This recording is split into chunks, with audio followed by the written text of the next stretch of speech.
हर व्यक्ति की इच्छा रहती है कि उसके घर में शांति हो, वैभव हो, ऐश्वर्य हो और खुशहाली हो। उसके लिए बहुत सारे उपाय किए जाते हैं। हमारे शास्त्रों में कई ऐसे काम बताए गए हैं जिनका पालन यदि किसी परिवार में किया जाता है तो परिवार जो है मतलब पीढ़ियों तक वो परिवार खुशहाल बना रहता है।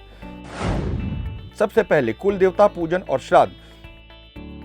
जिस कुल के पितृ और कुल देवता उस कुल के लोगों से संतुष्ट रहते हैं उनकी 7 पीढ़ियां खुशहाल रहती हैं। हिंदू धर्म में कुल देवी का अर्थ है कुल की देवी। मान्यता के अनुसार हर कुल की एक आराध्य देवी होती हैं जिनकी आराधना पूरे परिवार द्वारा कुछ विशेष तिथियों पर की जाती है। वहीं पितृ तर्पण और श्राद्ध से वो संतुष्ट होते हैं। पुण्यतिथि के अनुसार पितृ का श्राद्ध व तर्पण करने से पूरे परिवार में उनका आशीर्वाद बना रहता है।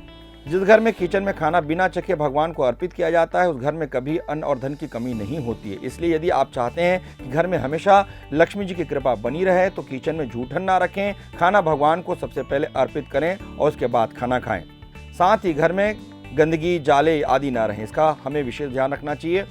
खाना बनाते समय पहली रोटी गाय के लिए निकालें, मछली को आटा खिलाएं, कुत्ते को रोटी दें, पक्षियों को दाना डालें और चींटियों को चीनी व आटा खिलाएं। जब भी मौका मिले तो इनमें जो चीज़ें आपको बताई गई हैं उसमें से एक चीज़ आप अपने जीवन में जरूर उतारें। अन्नदान करें। दान धर्म पालन के लिए अहम माना गया है। खास तौर पर भूखों को अनाज का दान धार्मिक नजरिए से बहुत पुण्यदायी होता है। संकेत है कि सक्षम होने पर ब्राह्मण गरीबों को भोजन या अन्नदान से मिले पुण्य अदृश्य दोषों का नाश कर परिवार को संकट से बचाते हैं। दान करने से सिर्फ एक पीढ़ी का नहीं 7 पीढ़ियों का कल्याण होता है। सभी को धर्म ग्रंथों में छुपे ज्ञान और विद्या से प्रकृति और इंसान के रिश्तों को समझना चाहिए। व्यवहारिक रूप से परिवार के सभी सदस्य धर्म कर्म के साथ उच्च व्यवहारिक शिक्षा को भी प्राप्त करें। आत्मा और परमात्मा के मिलन के लिए तप, मन और शरीर के विचारों से कठिन साधना करें। तप को अच्छे परिवार के लिए व्यवहारिक तौर पर मतलब यही है कि परिवार के सदस्य सुख और शांति के लिए कड़ी मेहनत, परिश्रम और पुरुषार्थ करें। विवाह संस्कार के शास्त्रों में सबसे महत्वपूर्ण संस्कार माना गया है। यह 16 संस्कारों में से पुरुषार्थ प्राप्ति का सबसे अहम संस्कार है। व्यवहारिक अर्थ में गुण, विचारों और संस्कारों में बराबरी वाले सम्माननीय व प्रतिष्ठित परिवार में परंपराओं के अनुरूप विवाह संबंध 2 कुटुंब को सुख देते हैं।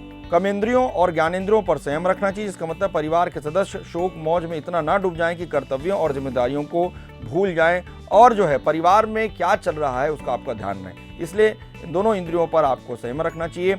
अच्छा विचार और व्यवहार जो है, घर में एक सदाचार का वातावरण होना चाहिए, परिवार में संस्कार होना चाहिए। जिस परिवार में बड़े बुजुर्गों का सम्मान होता है, संस्कार होता है, उस परिवार में हमेशा खुशहाली बनी रहती है। इस तरीके से जो बातें आपको बताई गई हैं वो आपके परिवार में खुशहाली लाने के लिए सहायक होंगी। अगर आपको हमारा वीडियो अच्छा लगा फेसबुक पेज पे लाइक करें और यूट्यूब पर सब्सक्राइब करें।